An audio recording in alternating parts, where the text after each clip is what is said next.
Xunto cos actos relixiosos organizados polas confrarías do Castelo e do Caramiñal, o Concello da Pobra ofrecerá aos visitantes unha ampla oferta de lecer esta Semana Santa. Con estas actividades o que pretendemos é que as persoas que nos visitan teñan a oportunidade de vivir a experiencia e empaparse da identidade do noso concello. O mércores 16 terá lugar un obradoiro de marisqueo e pola tarde unha xornada de xogos populares no Cantón da Leña. Pola mañá ímos a ir a facer un obradoiro de marisqueo de a pé á Praia dos Areos coas mariscadoras da Asociación Mar da Pobra. E o punto de encontro é ás 11 da mañá na Casa Mariñeira. Esta actividade ten un custo de 12 euros por persoa e agás os nenos e nenas menores de 10 anos que pagarán 6 euros.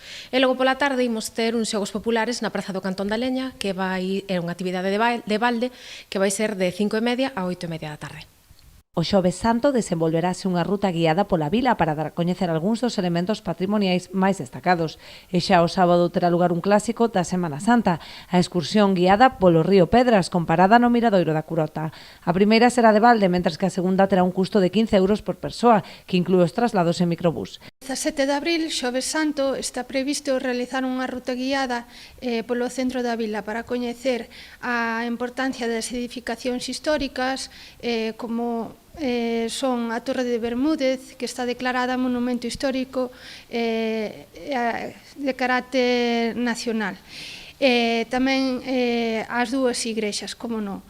Tamén se dará a coñecer a historia da vila e o porqué das tradicións arraigadas. É unha ruta de dificultade media que terá unha duración aproximada de 1 hora e media e está recomendada para persoas maiores de 12 anos. As actividades guiadas precisan de inscrición previa que se pode realizar contactando co Departamento de Turismo ou na propia Casa Mariñeira. As plazas son limitadas e adxudicaranse por orde de inscrición.